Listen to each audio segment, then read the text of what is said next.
Assalamualaikum warahmatullahi wabarakatuh. Malam ini di tanggal 10 Juli. Halo Mbak Lulu Novi yang sudah bergabung, dan juga Kakak Afra. Selamat malam. Mudah-mudahan suara saya bisa diterima dengan jelas dan juga sinyal saya baik, menghadirkan wajah fisik dengan baik. Terima kasih untuk teman-teman yang sudah bergabung juga yang lain. Ya. Jadi dalam waktu 3 menit ke depan, insya Allah kita akan mulai IG Live tentang terkait dengan berita duka yang akhir-akhir ini datang bertubi-tubi. Sambil kita menunggu jam 7 tepat, boleh memberikan feedback ke saya apakah suara saya bisa terdengar dengan jelas,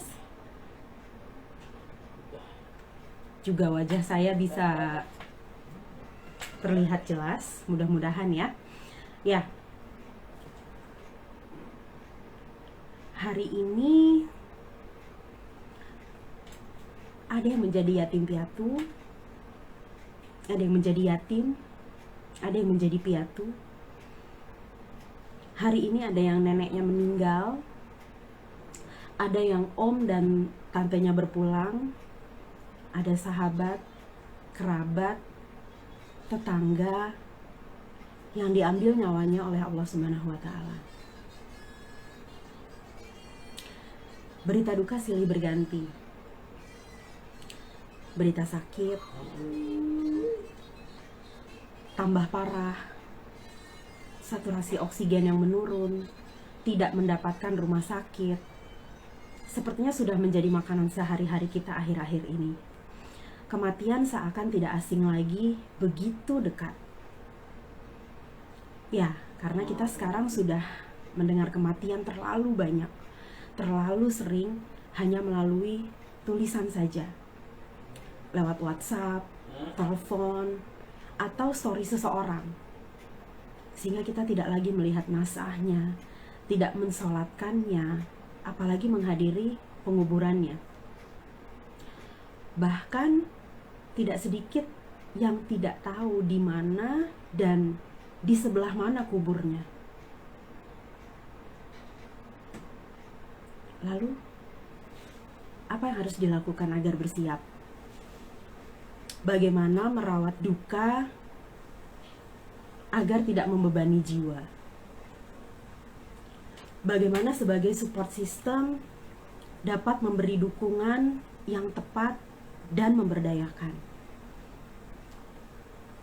Malam ini, sahabatku, sahabat ayah bunda menghadirkan narasumber ahli sekaligus penyintas yang telah melewati masa duka. Saya Amelia Skar, sebagai Head of Assessment Center di Sahabatku, untuk Sabtu malam bersama sahabatku hadir dengan tema merawat duka, melapangkan jiwa. Narasumber ahli kita sudah hadir di sini, ada Mbak Diana Mardia Hayati. Saya izin untuk mengundang beliau. Beliau adalah penyintas yang telah melewati masa duka, pasangannya meninggal beberapa tahun yang lalu, dan beliau juga penulis buku Cinta yang Memulihkan. Beliau adalah psikolog dan juga dosen. Apakah Mbak Didin sudah bisa bergabung dengan saya? Kita tunggu ya Mbak Didin ya. Malam ini adalah saatnya mengenali fase kedukaan agar kita bersiap menerima kehilangan. Nah, ini dia. Cantik sekali Mbak Didin, cerah sekali malam ini. Oh, Senang banget alhamdulillah bisa sama. ketemu. Masya Allah. Barakallah ya, tabarakallah ya. Iya, cerah Mbak di sana Mbak. Cerah, Alhamdulillah. eh ya banyak lampu. Banyak lampu. Jalanan pada ditutupin nggak di daerah sana? Iya di RT ku di portal. Oke, ya lumayan ketat Eh, ya, nggak apa-apa deh, demi mudah-mudahan bisa segera berlalu pandemi ini ya. Mbak Didin, iya apakah betul suara betul. saya bisa terdengar dengan jelas? Alhamdulillah dengar. Jelas ya. Oke. Merdu merayu, lembut. Oke, Mbak Didin. Jadi Ya, seperti tadi yang sudah ada pengantarnya di awal terkait dengan berita duka akhir-akhir ini, Mbak Didin, iya, dan mungkin Mbak Didin juga sudah mengalami sebenarnya sebelum pandemik ya Mbak ya, beberapa tahun yang iya, lalu iya. buku juga ya Mm-mm. Mbak Didin. Saya udah baca bukunya Mbak, Cinta yang Memulihkan. Iya, Wow, luar biasa menyentuh ya. alhamdulillah. Oke, Mbak Didin, kita langsung aja nih Mbak, ngobrol-ngobrol aja ya Mbak ya kita ya. Boleh, Tektokan boleh. aja. Nanti teman-teman kalau ada pertanyaan, silahkan bertanya di kolom Q&A yang ada di kanan bawah yang ada tanda tanya. Saya akan menampung Mm-mm. pertanyaan di situ, dipersilakan ya. Oke, Mbak Didin, Iya. seputar emosi yang dirasakan nih Mbak ya, ketika pertama kali mendapatkan kabar bahwa orang yang disayangi itu berpulang Mbak. Ada beberapa yang Mm-mm. menangis, ada yang menyangkal, karena mungkin nggak percaya, terus bahkan ada yang hanya terdiam gitu Mbak. Nah, dalam psikolog itu sebenarnya gimana sih Mbak dinamika proses grieving atau berduka itu Mbak? Oke. Eh, Bismillahirrahmanirrahim. Assalamualaikum warahmatullahi wabarakatuh. Waalaikumsalam. Dengan ya meminta izin kepada Allah, semoga Allah berkahi ya pertemuan kita malam ini, obrol-obrolan kita malam ini ya, gitu Amin, amin. dengan niat bisa menguatkan, membangkitkan semangat dan motivasi buat teman-teman kita, kerabat kita yang sedang kehilangan. Dan ya sebelumnya juga aku menyampaikan ucapan duka, innalillahi wa inna ilaihi raji'un. Allahumma gfir lahum warhamhum wa'afihim wa'anhum. Ya semuanya berasal dari Allah, sesungguhnya kita semua berasal dari Allah dan memang akan kembali kepadanya gitu ya. Uh, Soal dinamika proses grieving atau kehilangan ya tadi Mbak Amel tanya ya. Jadi memang mungkin orang ngerasanya melihatnya apakah bentuknya kayak garis lurus ketika terjadi kejadian itu kita harus langsung ikhlas apa menerima gitu ya. Nah, kita mengacu sama lah ya Amel juga mungkin tahu dari di psikologi ada yang satu teori tentang kedukaan yang dikenal itu adalah Five Stages of Grief Hmm, dari Elizabeth Kubler-Ross. Dia oke. bentuknya U Mm-mm. ya atau tapal kuda tapi bagian bawahnya itu agak tajam ya. Nah, apa eh ya dari sini kita bisa lihat bahwa dinamikanya tidak langsung tadi yang garis lurus biasa gitu ya. Tapi memang akan ada up and down-nya gitu ya. Eh apa yang lima tahapan itu adalah pertama denial, kedua anger, Oke. ketiga depression, Mm-mm. keempat bargaining, dan kelima acceptance. Jadi Nah, DAP disingkatnya gitu ya Mbak ya, denial, iya, anger, bargaining, depression, dan acceptance. Jadi itu iya. ada Nah, proses. bargaining sama depression tuh suka di bolak-balik tuh. Makanya ada yang bilang datba, ada yang bilang dapda gitu ya. Hmm, Karena oke. memang itu fase fase kritisnya sih gitu. Nah, kalau tadi Mbak Amel nanya, wajar nggak sih nangis atau menolak kenyataan bahwa yang ditinggalkan itu sudah tiada? Itu memang ternyata secara teoritis memang memang ada saya gitu. Jadi memang itu adalah proses yang secara umum terjadi pada orang yang kehilangan orang yang dicintai, mau itu pasangan hidupnya, mau anaknya, mau orang tuanya, atau bahkan sahabatnya yang mungkin buat orang lain itu orang lain dari orang ini gitu, tapi karena mungkin udah sangat dekat atau mungkin mungkin juga orang yang tidak kita kenal gitu ya waktu awal-awal pandemi ini kan kita kalau aku bilangnya kayaknya jauh ya kita nggak kenal siapa-siapa tapi Ya. kita ikut sedih ya para dokter yang gugur ya Mbak Ya. Amel ya awal-awal kan kayak gitu. Tapi kok kita ikut sedih ya ya Allah itu mereka gugur sebagai syuhada insya Allah tapi ya kita nggak kenal secara personal gitu tapi ada rasa kita juga ikut gue sedih, mungkin juga ikut down gitu ya. Itu jadi memang nggak linear gitu. Proses kedukaan itu memang kalau bentuknya adalah berarti di sini misalnya si denial kan di paling atas, nanti makin menurun ke anger gitu. Nah, kemudian ke depression. Nah, kalau udah agak menaik jadi bargaining, dan terakhir insya Allah acceptance. Nah, ini Nah, ya dari Mbak Amel, dari semua itu, dari proses 5 proses itu ya Mbak ya, itu proses itu linear gitu atau wajar orang itu hanya berputar-putar pada 1 atau 2 tahapan aja Mbak? Jadi gini, kalau Kubler-Ross menyatakan beberapa pernyataan bahwa proses itu adalah sangat personal. Jadi tidak fair kalau kita membandingkan, misalnya paling gampang gini lah ya, sebagai orang awam misalnya bilang, tuh misalnya ya, coba lihat nih Mbak Diana udah kuat tuh, situ harusnya bisa juga dong kayak Mbak Diana. Berapa hari udah langsung ngapain, biasa aja gitu. Ya salah gitu, karena tiap orang kan punya bonding paling enggak beda-beda ya dengan yang orang yang terkasih yang berpulang itu gitu ya. Bahkan kalaupun misalnya berantem terus, aku pernah dapat klien yang suami istri tuh pernah konsul ke aku, mereka tuh kayaknya udah deh kita bisa aja deh gitu. Cuma ada satu kondisi, nggak apa-apa ya azan kita terusin aja ya. Nah, ada satu kondisi yang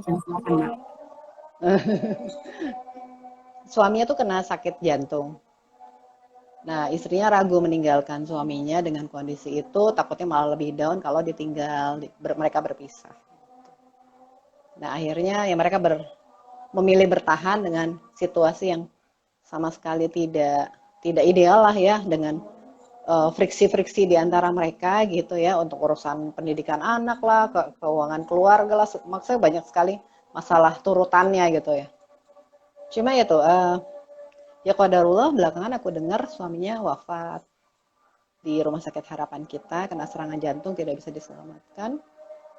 Terus yang speechless adalah istrinya bilang bahwa Mbak, ternyata ya walaupun tuh kami bisa dibilang sepanjang pernikahan tuh akurnya cuma beberapa saat gitu ya, ketika dia nggak ada tuh tetap ada ada yang istilah orang tuh, orang Jawa growong, bolong di sininya gitu, di dadanya.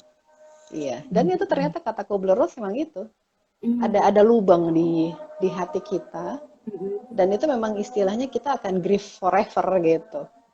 Dan itu tidak Walaupun untuk bagaimana. sama pasangan ya Mbak ya, maksudnya untuk orang-orang terdekat kayak orang tua atau saudara kandung misalnya, atau ke anak, itu juga sama seperti itu, tidak Iya, harus dengan pasangan iya, iya. gitu.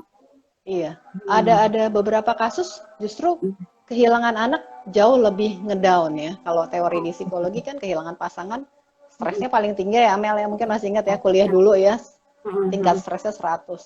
Tapi ternyata ketika kehilangan anak ada juga yang ngerasa dia jauh lebih susah untuk bangkit, lebih susah untuk move on lagi gitu. Jadi itu tadi memang sangat personal, nggak bisa di apple to apple kita bandingin si ini begini si itu begitu gitu. Walaupun memang Kubler-Ross tuh memberi ada limitannya lah ya, misalnya kalau udah adaptasi awal kan sebenarnya 12 bulan ya atau 1 tahun. Kalau sampai 12 bulan itu dia masih down terus, masih malah misalnya menunjukkan tanda-tanda depresi yang lebih berat gitu ya, menarik diri, tidak mau berhubungan dengan orang, tidak mau berinteraksi atau bersosialisasi. Nah, itu memang akhirnya perlu dicermati lebih lanjut oleh orang-orang terdekatnya gitu. Oke. Itu sih. Jadi kalau tadi Mbak nih, aku izin tadi aku jadi nyoret-nyoret nih ya, biar lebih tervisualisasikan. Mudah-mudahan teman-teman bisa tahu yang ketinggalan, terutama fase-fasenya, kebaca nggak ya? Jadi yang pertama denial. Pertanyaan aku Mbak, walaupun tadi katanya mungkin tiap orang tuh berbeda, Tapi bisa nggak sih, misalnya di denial itu batas toleransinya tuh sampai berapa Mhm. lama gitu? Ada nggak kayak gitunya? Angernya itu sampai berapa lama gitu? Batas Mhm. toleransinya atau seperti apa sih? Atau emang benar-benar Eh, polarisasi banget nggak bisa disamain gitu? iya. Kalau Kubler-Ross sendiri sebenarnya nggak sampai detail per tahapan itu berapa lama ya. Cuma memang overall aja 12 bulan itu adaptasi awal gitu. Mm-mm. Eh, Di belakang ini deh. Ya. awas itu kecetit, Aku muter-muter. faktorku. Nah, Iya, oke Mbak, makanya takutnya. dabda lah ya ini teman-teman. Nah, maksud Mhm. aku gini Mbak, bisa nggak misalnya dia udah sampai di bergening nih Mbak, tiba-tiba dia balik lagi ke denial gitu Mbak, muter lagi Bisa, bisa. bisa. Iya, iya. Mentah lagi istilahnya ke nol lagi ya. Bisa kan, jadi gini, hidup kita kan dinamis ya, Mel. Jadi, ya mungkin ada kejadian, ada triggering factor yang membuat dia jadi mundur lagi gitu. Nah, itu makanya pentingnya ada support system di sekitar orang ini ya untuk bantu memantau gitu ya. Kan mungkin ya kayak Amel bilang, oh kok jadi mundur lagi ke denial gitu. Ya mungkin ya itu kayak ditanyain kenapa, ada apa, terus kok kamu jadi begitu gitu ya. Jadi untuk menunjukkan bahwa bukan bukan cuma sekedar perhatian. Karena kan kita pinginnya ya sebagai orang terdekat dia yang masih ada ingin memastikan bahwa dia sudah mulai melangkah maju gitu. Cuma kan itu kan hidup itu ya memang penuh dinamika. Kadang cukup sering ya kita berharap kita cepat move on gitu ya, cepat ngapain, apalagi misalnya dalam kasus misalnya waktu itu aku pernah ngisi webinar tentang kedukaan juga, suaminya wafat, dia punya anak kecil-kecil 3 orang gitu Mel, jadi um, ya pikiran dia kan dia ibu rumah tangga, mikirnya langsung kerja ya. Nah, karena mungkin tabungannya pas-pasan lah misalnya gitu. Cuma ya punya anak kecil, punya bayi malah. Itu kan juga apa ya agak-agak apa dilematis gitu. Nah itu yang seperti itu kan artinya memang nggak bisa yaitu dipukul rata tiap orang. Oh kamu harusnya kerja dong begini begitu begitu kan kadang-kadang kita sebagai orang awam ngedirect gitu ya. Nah itu Nah, yang gimana tuh Mbak caranya kemungkinan maju mundur sih gitu. Kenapa Mel? kita gimana caranya mengenali bahwa oh kita nih lagi ada di fase ini nih. Oh saya lagi udah di bergening nih. Oh saya ini sekarang depresi nih. Misalnya kayak gitu itu gimana sih Hmm, Mbak cara kita ngenalinnya di setiap tahap-tahapan ini? iya ya. Kalau denial kan memang secara dari katanya memang kita menyangkal realita atau kenyataan bahwa orang terkasih kita sudah tiada. Hmm. Jadi apa itu juga mungkin ada unsur angernya juga ya. Kita Mm-mm. marah ke tahapan berikutnya ya. Mm-mm. Kita marah eh ya dia sudah mulai menerima kenyataan tapi marah gitu. Kalau tadi kan denial masih menolak. Nah, kalau anger udah menerima kenyataan tapi dia marah. Nah, marahnya bisa ke orang-orang di sekitar dia, ke barang, banting-banting, atau ngerusak malah gitu ya. Atau bisa ke anak-anak kalau dia ibu-ibu atau bapak-bapak. Atau juga ke uh, bahkan ke orang yang meninggalkan apa yang meninggal ini gitu. Misalnya pasangannya gitu. Kan cukup sering ya, mungkin Amel pernah dengar ada yang bilang, "Kamu sih kok pergi sekarang sih kan anak-anak masih kecil, Ya. belum mentas gitu. Aku nggak punya apa ya, nggak punya keterampilan apa-apa, nggak kerja, aku cuma ibu rumah tangga. Ya. Gimana mau ngasih makan anak gitu kan? Ya. Biasa kalau ibu-ibu masalahnya itu gitu. Nah itu jadi kalau kalau denial seperti itu, jadi itu sebenarnya untuk mengenalinya lebih ke bagaimana perasaan dan sikap kita, perilaku kita, pikiran kita menghadapi proses kehilangan itu atau kedukaan itu. Nah kalau depression itu udah lebih turun lagi kan ya. Jadi Ya. ada fase menarik diri dari lingkungan sosial terutama, mungkin juga membatasi komunikasi, kemudian ya maksudnya cukup aku bahkan pernah dengar ada teman psikolog yang kehilangan pasangannya ya, dia jadi totally different gitu. Jadi dia di Oh, rumah aja. mm-mm. Terus Wajar dia nggak nggak sih Mbak ikut kalau kayak gitu Mbak?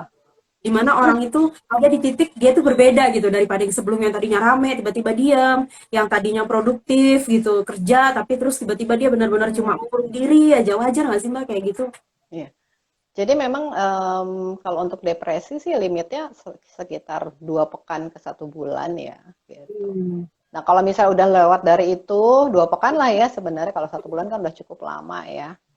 Nah itu juga perlu ditanyain, diajak bicara, kenapa, ada yang bisa dibantu, apakah memang perlu bantuan profesional gitu loh Mel. Eh, karena kan ya cuma masalahnya kan orang depresi gak mau diajak bicara ya, kayak mau Ya, dibongkar perasaannya, ya dia kayak kayak menutup apa ya, diri lagi gitu ya. mengurung gitu ya, mengurung diri, menutupi diri gitu. Itu yang mungkin tantangannya buat profesional pun lumayan gitu. Hmm. Nah sebenarnya kalau kalau udah fase depresinya sudah lewat Mm-mm. ke bargaining, jadi dia sudah mulai oke deh, tawar menawar lah ya gitu, terus sudah mulai minta sama Tuhan nih gimana nih untuk selanjutnya hidup aku gitu, jadi udah mulai ada fase move onnya gitu. Nah kalau itu Tawar terus menawarnya lebih jalan ke siapa tuh, Mbak? Lebih ke Tuhan atau memang ada ke lagi atau ke dirinya sendiri? ya Gimana? ke dirinya sendiri dan lebih ke Tuhan ya. Jadi misalnya oke berarti kan sekarang kondisinya tidak seideal dulu karena misalnya pasangannya tidak ada atau anaknya sudah tiada gitu. Ke diri sendiri oke, anakku udah tiada, eh, ya bisa misalnya sama seperti ada Namboru aku ya yang ya ini menjadikan anak pertamanya yang laki wafat, tenggelam di kali gitu ya. Hmm. Nah itu bargainingnya bisa jadi oke aku akan hamil lagi, mudah-mudahan dapat anak laki gitu. Alhamdulillah udah dapat anak laki. Itu kan Oh. jadi berarti bargaining dia dengan Tuhan juga, dengan dirinya sendiri, dengan pasangannya gitu ya. Ya daripada sedih berlarut-larut dengan apa anak yang sudah tiada, ya udah istilahnya kita bikin anak lagi gitu ya, untuk jadi pengganti kesedihan kita itu, kehilangan itu jadi Oh, salah satu bargainingnya itu. Kalau oke. acceptance ya kita udah ngerti, udah uh, menerima sepenuhnya, dan kemudian sudah move on gitu ya, bisa sepenuhnya atau menuju ke sepenuhnya, gitu ya total itu Nah sih, itu jadi itu mengenali perasaan itu. mungkin nggak Mbak, tidak semua fase itu dilewati jadi lompat gitu. Misalnya kalau dari bargaining dia dari sebelumnya itu misalnya ya dari bargaining dia nggak perlu dari apa sih anger dia nggak depresi tapi langsung ke bargaining gitu. Bisa Sangat jadi bisa. memang catatan dari Kubler-Ross adalah tadi ya, sangat personal dan unik tiap orang. Kemudian tidak harus semua fase ini dilewati, Hmm. yaitu bisa loncat, bisa maju mundur, tapi bukan maju mundur cantik ya, maju mundur sedih ini mah ya. Ya, ya. Nah itu, jadi bisa bisa maju mundur, ya itu, ya tergantung kan ada orang yang tipe yang mellow, mungkin juga ya udah dikuatin sama kita misalnya yang support system deket dia. Bisa aja Nah, ketika kita pergi itu ya mundur lagi gitu. oke. Kenapa Mel? Iya benar kalau pas sudah sepi gitu ya, orang-orang udah pada nggak ada, Iya. akhirnya balik lagi. Nah itu kadang-kadang tuh misalnya orang udah sampai di tahapan yang udah lebih naik lagi, tiba-tiba adalah omongan-omongan yang bikin down gitu Mbak. Kayak misalnya, Hmm, udahlah nggak usah nangis, dia tuh udah mau masuk surga jadi kehambat gara-gara kamu, misalnya kayak gitu. iya iya Terus iya. suka Aku ada dengar tuh dari juga waktu orang-orang, waktu. heeh, dari orang-orang terdekat bahkan gitu. Kamu tuh berarti nggak Iya, ikhlas, misalnya kayak gitu. Nah, itu gimana sih Mbak iya. biar kita tuh tetap nyaman gitu, yang berduka itu bisa tetap nyaman di antara omongan-omongan yang seperti itu yang malah bikin down lagi gitu. Atau kamu tuh kurang bersyukur Iya, deh, ini masih ada anak nih, kayak gitu Mbak. iya, iya. Toxic ya ininya ya komen. Mm-mm. Iya, jadi memang ya itu aku alami juga sih, apa orang ya maksudnya secara umum orang mengkonotasikan kalau kita menangis itu sama dengan kita tidak ikhlas, tidak kuat gitu ya. Padahal itu sebuah apa ya? Bisa dibilang dua kamar yang berbeda lah, dua ruangan yang berbeda gitu ya. Eh, aku tadi baru dengar kajian Ustadz Umar Mita ya. Kan Rasulullah juga pernah kehilangan anak, ditinggal anaknya ya, Iya, Ibrahim iya, ya. iya. Heeh. Heeh. Dan beliau nangis gitu, Rasulullah nangis. Jadi ada sahabat, aku lupa namanya, bertanya ke Rasulullah, ya Rasulullah itu tangisan apa? Hmm. Jadi ini tangis kesedihan karena Allah memang memberikan air di dalam mata kita. Hmm. Jadi itu tujuannya itu. Bukan berarti kemudian nggak boleh dipakai, justru emang harus dipakai kan. Gitu. Jadi artinya Allah itu masya Allah ya memang sudah mempertimbangkan bahwa manusia itu ada emosinya, ada naiknya, ada turunnya gitu ya. Jadi ada sedihnya dan sedih itu boleh gitu. Sedih itu boleh Asalkan gitu kan ya. boleh sedih itu boleh gitu. Walaupun memang yang aku alami ketika abang berpulang itu memang ada yang bilang ayo ayo harus kuat gitu. Jadi kok kesannya jadi kayak nuduh ya, oh gue nggak kuat ya Iya, gitu. iya. Nah itu kan orang ada yang kayak gitu ya. Jadi atau jangan nangis gitu yang kayak Amel bilang tadi. Ntar kehambat dia ke surga kan suami kamu meninggalnya bagus banget gitu. Kalau kamu nangis tuh dia jadi macet-macet gitu ke surganya gitu. Loh, terus emang kita nggak boleh nangis? Boleh banget gitu. Cuma memang kalau kalau pengalaman pribadi sih, kalau aku ya Mel waktu itu 3 hari terus terang kayak zombie, Hmm. ngaku aja ya. Jadi hidup tapi tidak hidup ya bayangkan lah ya, teman tidur, teman ngobrol, teman berantem, teman apalah diskusi, tiba-tiba pop hilang karena memang mendadak kan meninggal. Nah itu tapi eh apa? Ya itu kayak kayak ngawang gitu loh. Dan growong tadi. Cuma kemudian kalau aku pribadi waktu itu adalah aku merasa nggak nyaman ketika udah 3 hari, kok aku gini terus ya. Aku harus melakukan sesuatu gitu. Jadi gini yang tadi Amel nanya gimana sih supaya kita menanggapi yaitu kata-kata orang yang tadi Amel kasih contoh itu. Ya kita lah yang menyeleksi, yang menyortir. Uh, jadi kalau memang kita udah kenal orang-orang ini, ya kita kenali nih. Dia biasanya kalau komen tuh asal nyablak gitu misalnya. Kalau orang Betawi ya. Ya kita batasi komunikasi sama dia. Atau misalnya dia kepo nih, pengen tahu, misalnya telepon gitu. Kan nggak harus diangkat juga. Kita punya hak untuk tidak mengangkat itu. Ya bilang aja kasih alasan apa. Sampai kita beneran stabil gitu. Dan apapun yang orang katakan itu tidak harus kita telan semua bulat-bulat, apa ya, mempengaruhi bahkan meracuni pikiran dan perasaan kita gitu. Karena kan apa? Kita yang tahu diri kita. Oh kalau kalau aku dengerin apa ya omongan orang-orang ini tuh jadinya aku jadi sedih lagi, jadi ngedown lagi gitu. Ya udah, batasin aja gitu. Ini ada Karena komen. kan kita nggak bisa istilahnya maaf, aku terusin sedikit ya. Ya, Jadi istilahnya kita nggak bisa nahan omongan orang, ya nggak bisa. Misalnya, lo nggak boleh komen gini ya gitu. Itu kan kenapa Allah kasih mulut gitu ya ke orang, ya karena memang salah satunya itu. Tapi kan kita bisa, yang kita bisa kontrol aja gitu loh Mel, ya diri kita gitu, bukan Iya. bukan mereka yang uncontrollable gitu. Nah, menyambung yang tadi itu ada komen masih jadi PR untuk edukasi masyarakat bahwa tetesan air mata itu sebenarnya adalah salah satu bahasa gitu. Nah, ini ada pertanyaan di kolom Q&A, Mbak. Mungkinkah seseorang itu style grieving-nya adalah self blaming? Itu playing victim bukan ya? Nah, gimana tuh, Mbak? Oh, maksudnya nyalahin diri sendiri karena dia gimana-gimana akhirnya jadi menyebabkan orang tercintanya berpulang gitu kali ya Mel ya maksudnya ya. Ya, bisa Ya bisa jadi kan memang ya kayak gini, ya bisa jadi kas ibu bukan self playing victim blaming, sih. betul. Ya kayak ini, jadi apa namanya? Aduh, harusnya saya bawa ke rumah sakit atau Dia lebih cepat kebalikannya iya. gitu. Harusnya dia nggak usah dibawa ke rumah sakit, misalnya kayak gitu-gitu ya. Nah, apakah itu termasuk jadi playing victim gitu katanya? Pertanyaannya. Oh, ya itu tadi itu dua dua ruang yang berbeda playing victim sama self blaming kan. Kalau dalam kasus ini sih aku melihatnya dua hal yang berbeda gitu.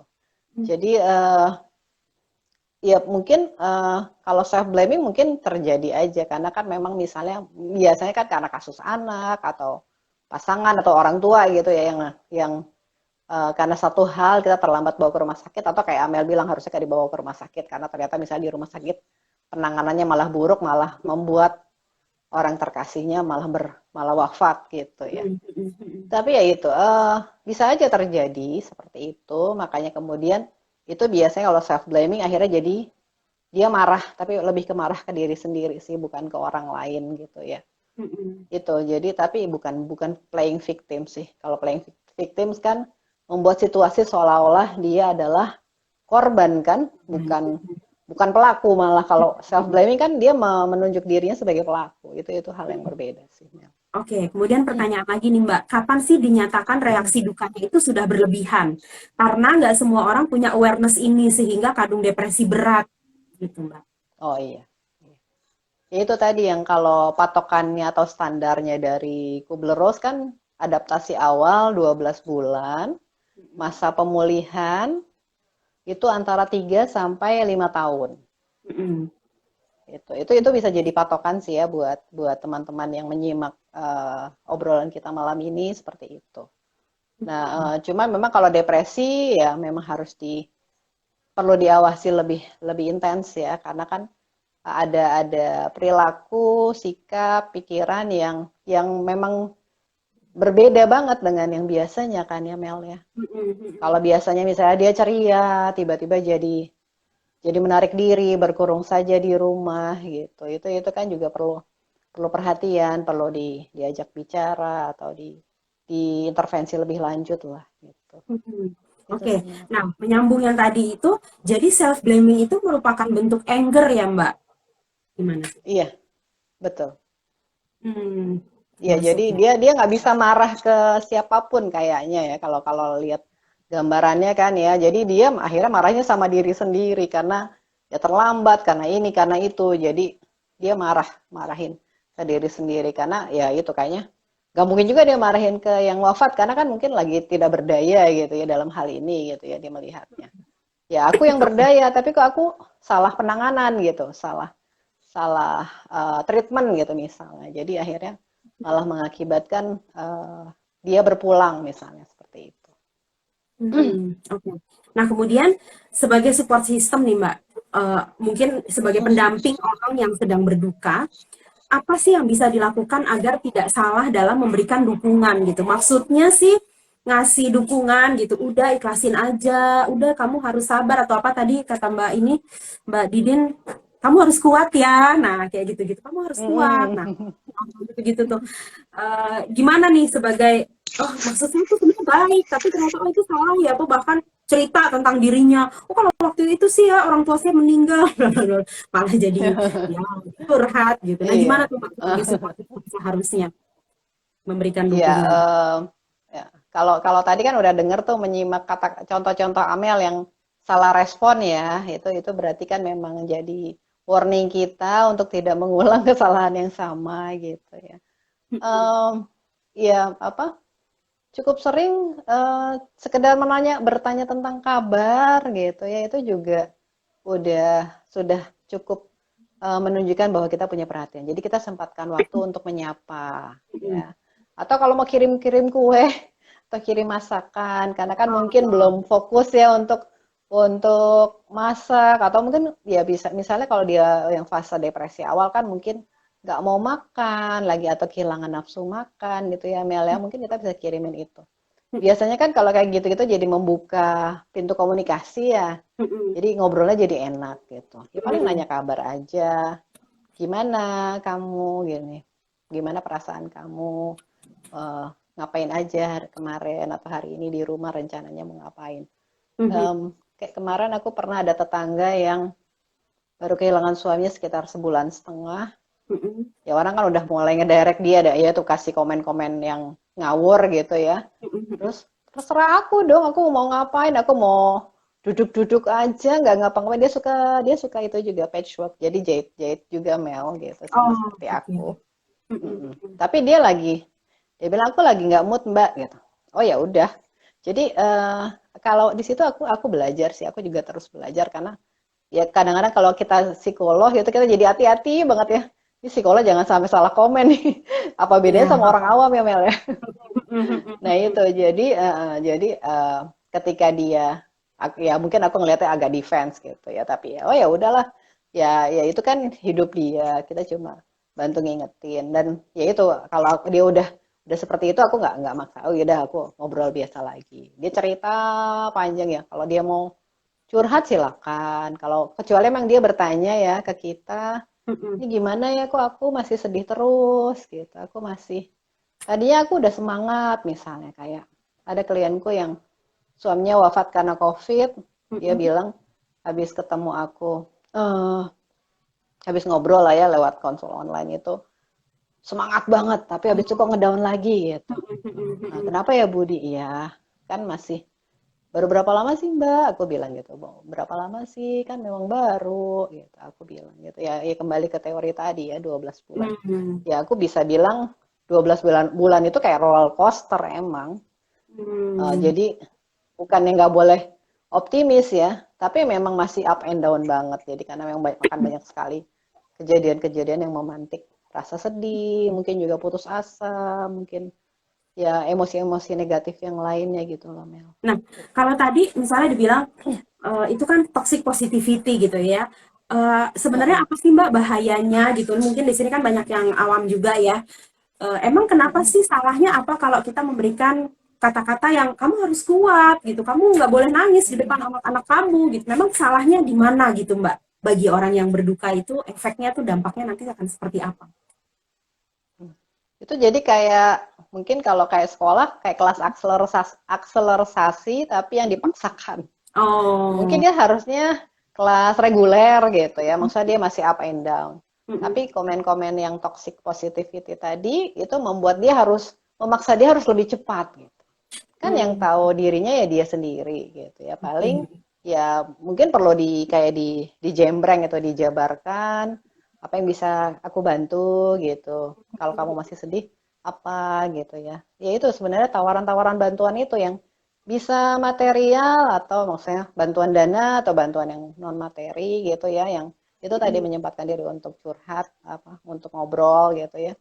Nah, mm-mm, itu aku khawatirnya kalau kalau toxic positivity tadi komen yang seperti itu mm-mm. membuat kita seolah-olah saja kuat gitu. Apa ya kuatnya dikarbit gitu loh istilahnya kalau zaman dulu ya. Buah yang dipaksa matang sebelum waktunya gitu. Kayak kepompong Nah, dipaksa kupu-kupunya buat terbang gitu ya mungkin. iya, nanti sayapnya lemes gitu ya, lemah gitu kan.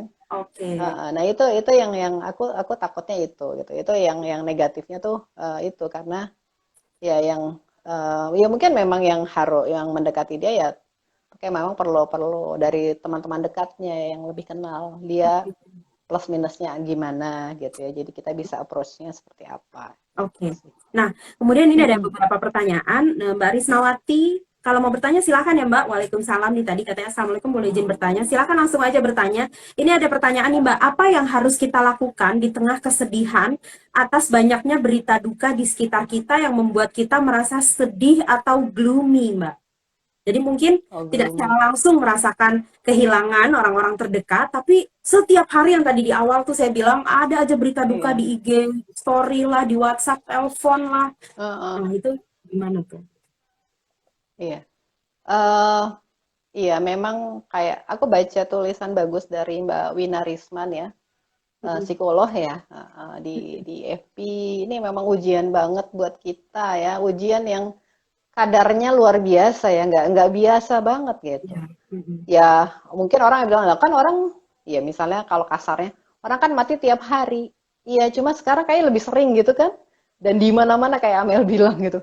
Kayak kita kayak dibombardir gitu ya kan, yang kayaknya belum belum narik nafas, berita ini ada lagi, ada lagi. Entah teman-teman psikologi kan juga ada beberapa yang sudah Iya, berpulang jadi juga sekarang karena banyak. Jadi kalau buka grup WhatsApp gitu Mbak, aduh ini ada innalillahi, apalagi nih siapa lagi gitu. Belum buka, baru ngebaca doang, aduh udah deh ntar dulu iya, deh. Kayak udah iya, nggak kuat iya, duluan gitu. iya. Nah itu ada tips bagus dari dokterku, Dokter Resna Wibowo. Halo dok, kalau menyimak ya mudah-mudahan sempat menyimak. Jadi dia bilang ya kita belajar membatasi hal-hal yang memang kira-kira menurut kita akan mempengaruhi diri kita. Jadi kalau memang rasanya kayak gitu kayak tadi Amel bilang, Itu aduh caranya nih, gimana tuh, Mbak? ntar aja ya udah apa? Oh gitu. Iya, salah satu caranya gitu. Jadi menghindar, Iya, benar-benar menghindar gitu ya. iya. Jadi kita nggak meracuni diri kita dalam tanda petik untuk berita-berita negatif. Bukan kita nggak care ya, tapi kita tahu bahwa itu akan membuat kita down, membuat kita jadi sedih berkepanjangan gitu ya. Jadi eh iya, ya kita doain dalam hati juga, tapi ya nggak usah lihat Tapi penasaran. grup-grup atau yang IG atau FB atau apapun. Penasaran. Nah, sekarang kita harus harus menyeleksi mana yang lebih prioritas gitu. Apa well-being kita, ya kesehatan mental kita atau bukan gitu.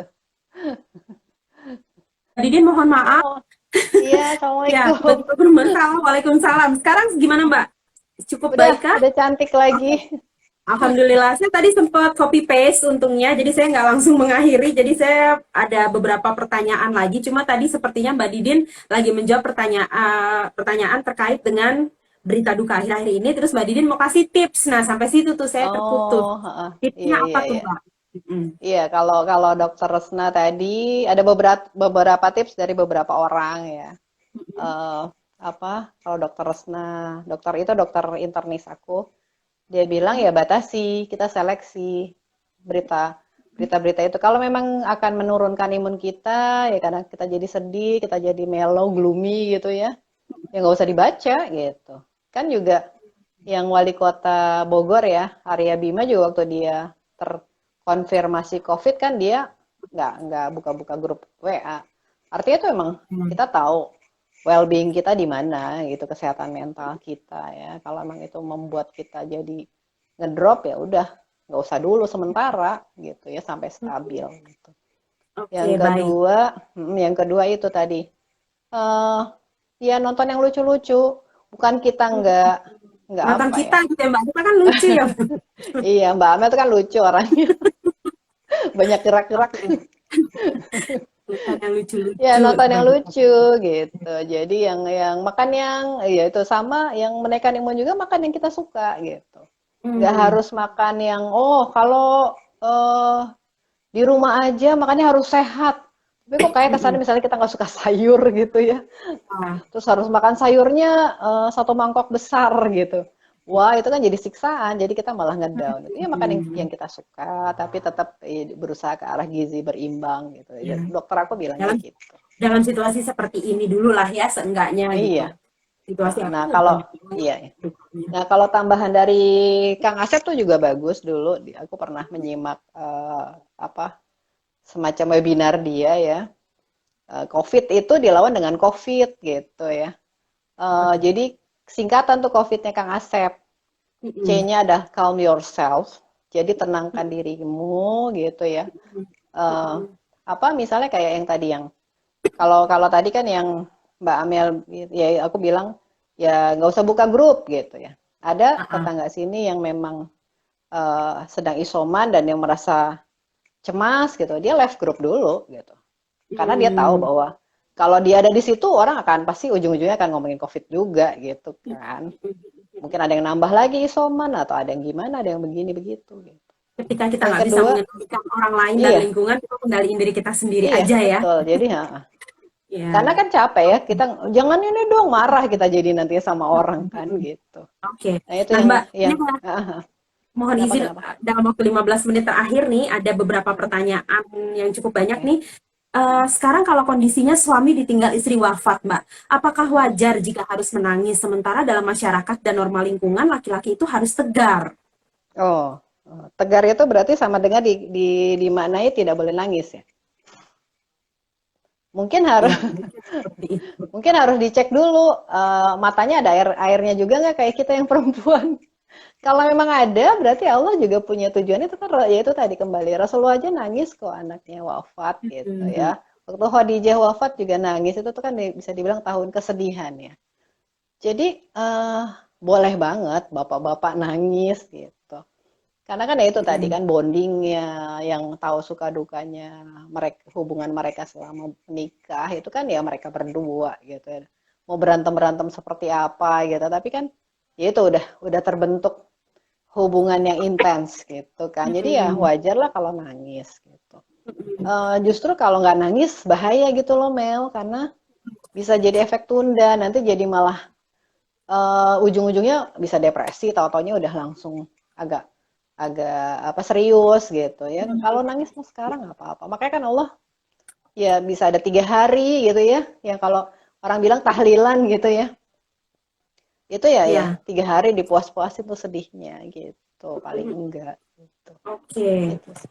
Sebentar nih ada lagi di kolom Q&A ini. Sebentar. Adakah tips atau masukan untuk mempercepat proses kedukaan mencapai acceptance, Mbak? Wah, ini pertanyaannya bagus banget nih. Waduh. Oh iya iya iya. Em, jadi gini. em, kalau kalau tips dari aku sih ya, dan juga dari pengalaman pribadi. Yang tadi kan, 3 hari aku merasa seperti zombie gitu ya. Tapi kemudian aku punya kebiasaan, yaitu juga mungkin abang almarhum juga memang membiasakan untuk kalau ada yang membebani pikiran kita, kita tulis, kita tuangkan dalam bentuk tulisan. Itu akan Hmm, lebih meringankan, meringankan jiwa, meringankan hati, pikiran gitu ya. Nah, itu waktu itu hari keempat aku udah membatin ya bilang ke diri sendiri. Aku harus cari kertas gitu. Nah, jadi aku cari kertas, cari block note. Yang kodarul itu block note hadiah dari abang, dari kantornya abang. Aku tulis, aku tuangkan aja semua, ditulisin aja semua gitu ya. Nah, ya apa bukan sebenarnya sih mungkin planning ya, tapi planning yang jangka pendek. Misalnya waktu itu mau nutup kartu kreditnya abang, urus buku tabungan, urus surat kematian, urus untuk asuransi kantor, bla bla bla segala macam. Itu kan juga perlu diurus Mel, karena ada ya. perubahan situasi kan.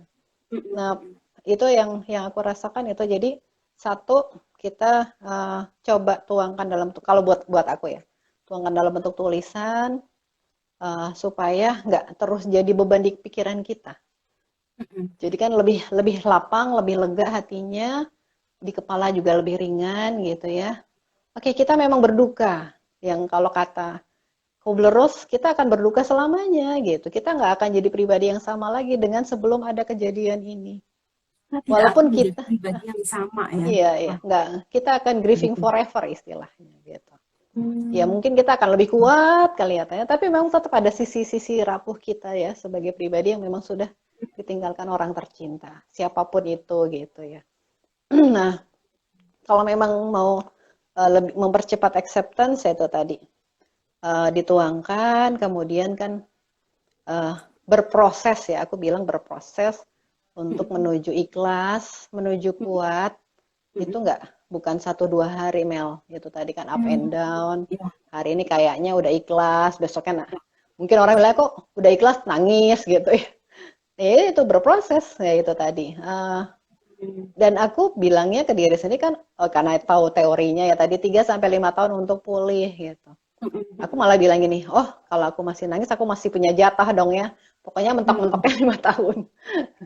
Boleh masih masih masih ya kangen abang ya iyalah nggak apa-apa juga kangen siapa anak gitu misalnya yang ditinggalkan anak gitu ya.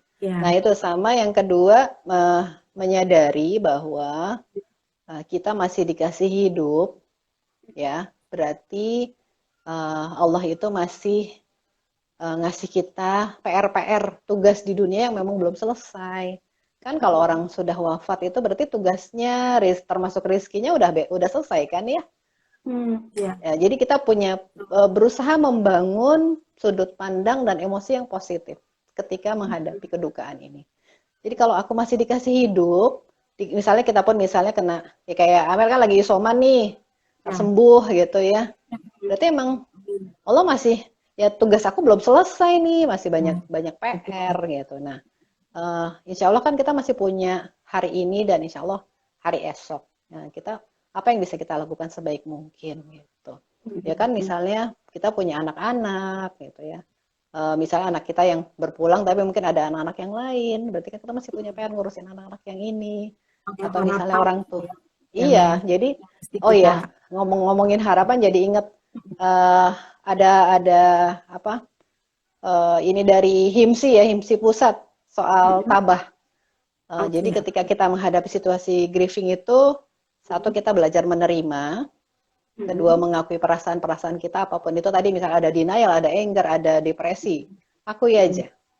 Habis Oke. itu B, bangkit. Apa yang Mm-mm. kita bisa lakukan? Mm-mm. Entah mulai merawat diri lagi, ngurusin rumah dengan rutinitas gitu ya. Nggak harus kerja, nggak harus berubah peran kita juga gitu kan. Mm-mm. Terus kemudian yang keempat, amalkan hal-hal baik yang bisa kita lakukan. Mungkin aku pernah ketemu orang yang dia janjian tuh sama almarhum suaminya. Ada temennya cerita gitu ya, mau bikin panti asuhan misalnya, Mm-mm. atau bikin taman bacaan, tapi ternyata qadarullah suaminya berpulang gitu. Ya bisa aja kita terusin lagi cita-cita bersama tadi kan. Gitu. Sama itu tadi Kak Amel bilang kan, harapan. Selalu masih ada harapan. Karena kita masih dikasih hidup, insya Allah selalu masih ada harapan untuk kita lebih baik, untuk kita bisa berfungsi lebih baik. Gitu. Itu sih Mm-mm. Mel. Oke. Ini mudah-mudahan menjawab juga pertanyaan Mbak Risnawati karena pertanyaannya Mbak Risnawati ini juga baru saja ditinggal meninggal 2 bulan yang lalu. Turut berduka cita ya Mbak. Mudah-mudahan pertanyaannya sudah mencakup tuh tadi Iya, iya, jawaban Mbak Didin ya. Nah, iya. kemudian ini ada pertanyaan kalau tadi Mbak misalnya grup WhatsApp bisa bisa leave, medsos bisa ditutup dulu. Nah, ini dia Hmm. bertanya gimana kalau misalnya kita suka panik kalau dengar ambulans sirine berhubung rumah saya deket jalan besar, deket tol. Oh, Gimana tuh Mbak? iya Panik ya gitu. itu. Heeh, heeh. Iya, agak ini juga agak susah ya Mel ya kalau memang itu kan situasinya memang nggak Susah bisa untuk menghindar gitu ya. Iya, apa ya? Terus terang aku juga nggak ngebayangin juga, nggak bisa Ya. ngebayangin juga. Tapi Kalau mungkin untuk paniknya berarti yang bisa diatasi caranya gimana tuh Mbak? ya ini aja misalnya, ya, kalau ambulan lewat juga nggak bisa oh kita Cepat. di kamar gitu ya. Ya, ha, ha, ha, Ya ha. paling nggak ya ini sih ya, doa gitu ya, doain yang lewat, mudah-mudahan eh, ya ya baca innalillahi wa inna ilaihi rajiun gitu ya. Ya itu memang hal-hal yang nggak bisa dihindari sih ya, yang nggak bisa kita kontrol ya, kita kontrol diri kita. Kita belajar untuk, ya kalau nggak memang harus belajar sibuk terus sih ya, jadi kita nggak sempet ngeh gitu. Kalau kita mindful dengan pekerjaan kita kan, misalnya Mbak yang tadi misalnya ibu rumah tangga gitu ya, atau lagi apa, kan kalau kalau aku misalnya kita mengerjakan sesuatu yang kita suka, kita sibuk, kita kayak tenggelam gitu. Tahu-tahu Ya, udah zuhur gitu, atau ya, emang ha, tadi ada ha, ha. suara ambulan gitu ya. Itu sebenarnya salah satu tipsnya adalah kita menyibukkan diri kita, jadi nggak kayak kita nunggu-nunggu suara ambulan juga sih Mel gitu Ya, ya ya, ha, gitu. ha, ha. Iya Oke. Mas. Nah, pertanyaan lain nih Mbak, apakah sehat jika Iya. kita merasa kuat di depan keluarga padahal masih sedih aslinya? Hmm, Sehat ya nggak itu tadi. pertanyaannya? eh Emang biasa ditanyain ya, oh kamu gimana? Udah kuat ya gitu. Hmm. Em, tapi kalau pengalaman sendiri sih Mel, waktu itu ada tetangga bilang ke aku ya, Mbak Diana tuh kayaknya kuat banget sih, kayak langsung Ya. ikhlas gitu. Jadi kesannya tuh Ha, kayak linear tadi, ha, dari ha. kehilangan langsung acceptance gitu, zeng jalan tol gitu ke ujung gitu ya. Ya aku waktu itu jawabannya adalah ya kalau untuk sehat rasanya kurang sehat ya Mel ya gitu. Karena kan Oke. berarti kita pura-pura kuat gitu. Mm-mm. Kalau memang sedih ya bilang aja kalau kita masih sedih. Nah kayak aku nanggapin teman aku itu, tetangga aku itu, aku bilang, emang aku perlu cerita-cerita kalau aku tiap sholat duha, aku nangis di Hmm. sajadahku, sebelahku ada ember, aku pakai apa, Ya Allah. handuk gede, handuk mandi untuk peres-peres air mataku. Kan aku nggak perlu cerita-cerita. Mm-mm. Jadi memang Ya. sebaik-baik tempat mengadu kan memang Allah ya gitu. Tapi juga bukan berarti kita jadi pura-pura kuat padahal kita masih masih labil gitu. Jadi mungkin kita perlu perlu bilang juga bahwa mohon maaf. Misalnya kan bisa aja tujuan keluarga baik ya, suka ayo ngajak ngumpul biar nggak apa ngelangut terus, nggak sedih terus Iya. gitu ya. Tapi Heeh. tapi kalau emang kita merasa belum bisa ketemu orang, karena kan orang pasti akan bolak-balik nanya dan kita biasanya akan ngulang-ngulang cerita bagaimana bagaimana gitu ya. Nggak usah datang dulu gitu kalau memang kita belum belum kuat gitu. Hmm. Karena kita yang tahu bagaimana kekuatan diri kita gitu sih. Iya, iya, iya. Mm-mm. Soalnya itu masih kuat tradisi itu mungkin ya di Indonesia tuh aduh nggak enak kalau nggak dateng gitu. Jadi ya Iya. suka berpura-pura kuat. Nggak enak kalau misalnya harus nangis, masa ya cengeng. Ya itu tadi yang Mm-mm. ada yang komen tadi itu mungkin PR juga untuk mensosialisasikan hal itu karena Mm. budaya di Indonesia memang masih kuat rasa yang ya kayak gitu-gitulah nggak boleh nangis Iya, lah, iya. harus kuat dan Heeh. sebagainya. Iya, Oke, iya. Mbak, di 4 menit terakhir nih, Mbak, apalagi Oh, yang ingin Mbak Didin sampaikan terkait dengan merawat duka dan melapangkan jiwa ini, Mbak? oke. Apa ya?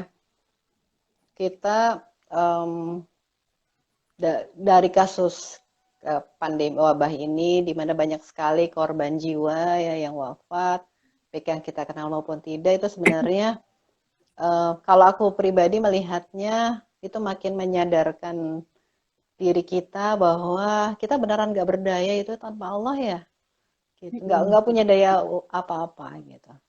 Mm-mm. Dan di lain sisi, kita juga perlu membangun kesadaran bahwa setiap pertemuan juga akan ada perpisahan. Ya, dengan beragam caranya yang terserah Allah maunya Allah gimana gitu kan ya. Bisa dengan Mm-mm. cara yang baik atau tidak Mm-mm. baik, dengan cara yang Mm-mm. tenang atau harus sakit bertahun-tahun, atau kalau masalah wabah ini yang varian Delta ini kan apa bisa dibilang cepet ya, dari sepekan sepekan lalu kayak sehat, pekan depan udah nggak ada gitu kan ya Mel ya gitu. Jadi di satu sisi itu makin menyadarkan kita bahwa kita juga perlu belajar gitu tadi, menyadari ya. Ada kata-kata yang bagus dari Ustadz Umar Mita ya, tadi pagi baru menyimak. Beliau kan ditinggal orang tuanya udah wafat, baru baru wafat, dan terakhir kakak perempuannya yang autis ya terkena COVID dan wafat beberapa hari yang lalu. Beliau bilang kita sebenarnya tidak berpisah. Karena kan kalau kata berpisah tuh kayaknya, wah kita udah beda alam gitu ya. Nggak bakal ketemu lagi gitu. Nah kata Ustadz Umar Mita bukan. Kita tuh sebenarnya hanya uh, berpulang, pergi gitu ya, naik. Kayak kita naik kereta lah ya, kita mau tujuannya ke Jogja gitu ya, sama-sama ke Jogja. Tapi kakak saya perginya hari ini jam 4 sore misalnya. Nah, Mm-mm. saya masih mungkin minggu depan gitu ya. Jadi Mm-mm. sebenarnya kita tidak berpisah. Nantinya kita akan bertemu. Kalau memang tujuan kita sama-sama ke Allah, ya itu eh, cuma beda jam keberangkatan aja kok katanya dia gitu. Jadi itu mudah-mudahan bisa bisa ya memang berduka ya tetap berduka karena kehilangan, tapi bisa lebih meringankan dan melapangkan jiwa kita gitu ya, hati kita gitu ya. Jadi kita bukan berpisah, karena kita akan ketemu lagi kan di sana. Kalau dalam Islam kan memang memang dia ini kita di alam yang berbeda tapi akan ketemu lagi. Gitu. Mm-mm. Sama ya kita belajar mencintai pada kadar yang tepat, nggak berlebihan. Kemudian kita memaksimalkan ikhtiar yang kita bisa lakukan.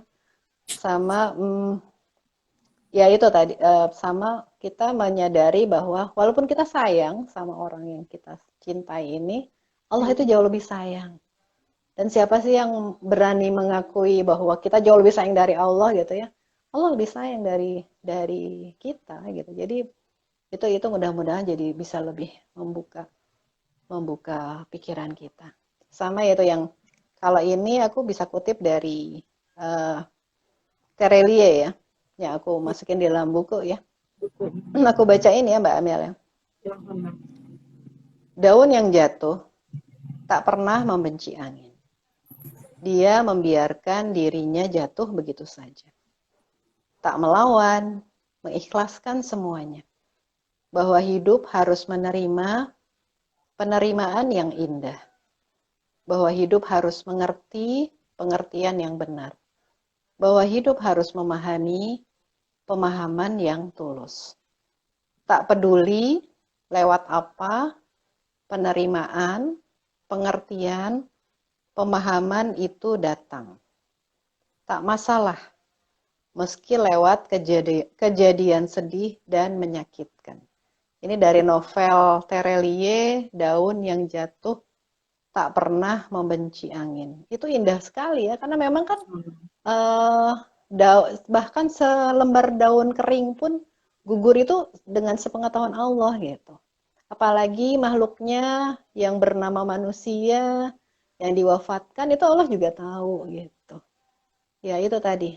Mudah-mudahan cinta kita kepada Allah itu bisa, dan cinta kita kepada yang telah berpulang itu memulihkan rasa kehilangan kita, menguatkan, lebih memompa semangat kita untuk hidup jauh lebih bermakna gitu.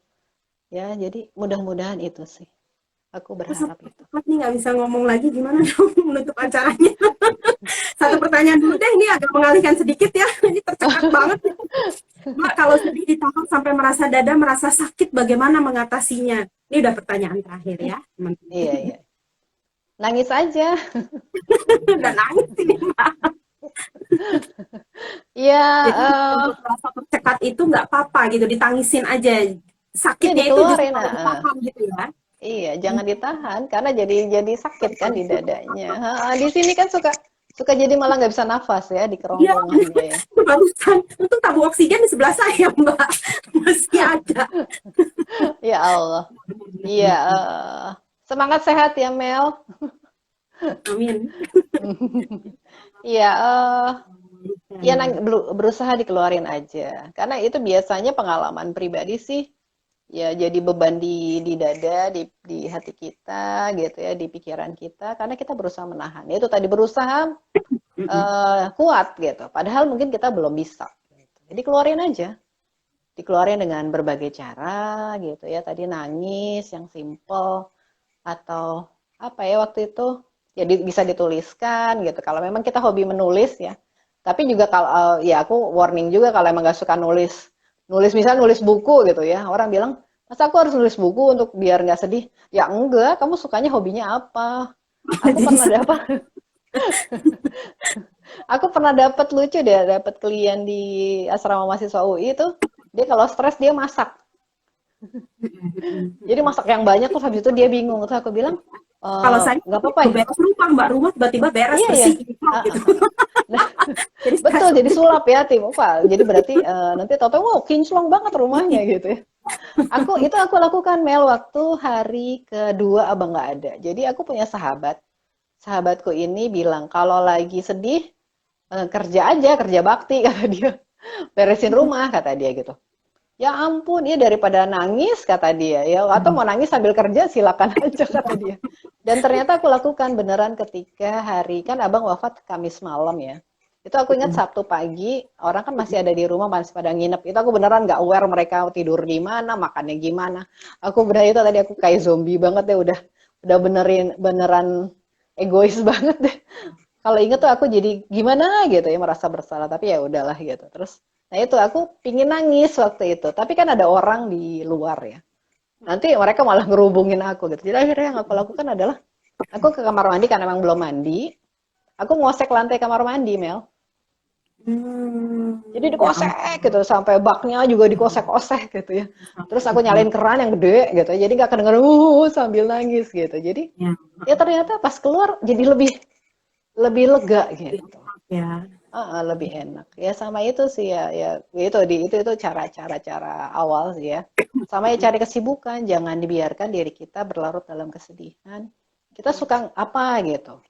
Suka jahit, suka lukis, atau suka bikin-bikin sesuatu yang lucu, atau masak, ikebana, atau apalah. Atau yang sekarang lagi trending bercocok tanam, microgreen ya. Atau apa. Terserah aja yang kita suka aja. Jadi biar nggak fokus ke sedihnya kita sih. Gitu ya. Ini sama nih ternyata Mbak Fajri juga kalau aku gosek kamar mandi Mbak Din sama. Yeay. Tim gosek kamar mandi. Iya. Jadi kalau kita perlu penguasa kamar mandi, panggil Mbak Fajri sama aku ya. Jadi ini Tinggal baca ladang-ladang apa-apa, pekerjaan apa-apa. baru itu. Oke, wah luar biasa sesi malam ini Mbak Didin, nggak terasa ya, udah jam 8:05. Terima kasih banyak Mbak Didin untuk waktunya, untuk Sama-sama. sharingnya, Masya Iya, Allah. minta maaf ya kalau ada yang kurang berkenan atau kurang-kurang gitu, kepotong-potong. Oh, kurang lama Mbak. Ya, tapi banyak juga komen-komen yang bilang ini banget ya, kena banget karena memanusiakan manusia Alhamdulillah. katanya mungkin karena diizinkan untuk menangis dan sebagainya. Mbak Iya, Didin, terima kasih banyak. Mohon maaf kalau tadi sama-sama. ada kendala sinyal juga. Teman-teman yang sudah Iya, nggak bergabung di sini, apa-apa. mohon maaf. Terima kasih banyak untuk partisipasinya. Ya, sahabatku ini mungkin ada beberapa yang belum tahu. Sahabatku ini adalah sebuah aplikasi di Android. Jadi silahkan kalau mau konseling gratis online, boleh chat kita. Ada sahabat ayah bunda untuk usia dewasa, dewasa muda, dan juga ada sahabatku yang sahabatku app ya di Instagramnya itu untuk remaja. Kalau ada yang mau dicurhatin masih belum cukup di sini, boleh silahkan. Kita juga melayani konseling lewat Zoom karena sekarang lagi PPKM jadi nggak boleh offline Iya, gitu. Ya, intinya kurangi duka dengan terima gitu ya Mbak ya, menerima iya. perasaan duka itu memang Berproses hadir, menerima. berproses untuk menerima. Karena ketika kita melawan itu, penderitaan itu justru terjadi saat kita tidak menerima atau menolak kenyataan. Nah, Iya, saat kita juga mungkin tidak mau menerima realita apa adanya, kita tidak mau mengubah, kita ingin mengubah justru apa yang sudah terjadi. Memang rasa sakit itu tidak bisa dihindarkan dalam hidup seperti tadi Mbak Didin juga bilang, grieving forever gitu. Jadi memang bisa jadi kita akan menjadi pribadi yang berbeda setelah adanya kedukaan ini. Tapi penderitaan itu sifatnya opsional. Kita mau pilih yang mana? Kita iya betul. terima dan izinkan semua perasaan, pikiran, dan sensasi tubuh untuk hadir. Oke, silahkan masuk. Karena ketika diizinkan perasaan tersebut, sensasi itu akan lewat dengan sendirinya dan digantikan oleh perasaan lain. Maka mari kita belajar membuka tangan menerima hal yang sulit dan melepas genggaman pada hal-hal yang mungkin tadinya menyenangkan bagi kita. Terima kasih banyak Mbak Didin dan juga teman-teman semuanya. Undur diri, kita akan IG live lagi terkait dengan bagaimana menyampaikan duka kepada anak. Kemudian juga tadi itu ada beberapa yang sudah nanya menghadapi situasi yang berat banget sekarang nih, banyak berita ini, ada ambulan dan sebagainya, kita akan membahas itu lagi. Dan ada beberapa IG live yang terkait dengan situasi saat ini, jadi ditunggu aja di Instagram Story dan juga feed-nya kita.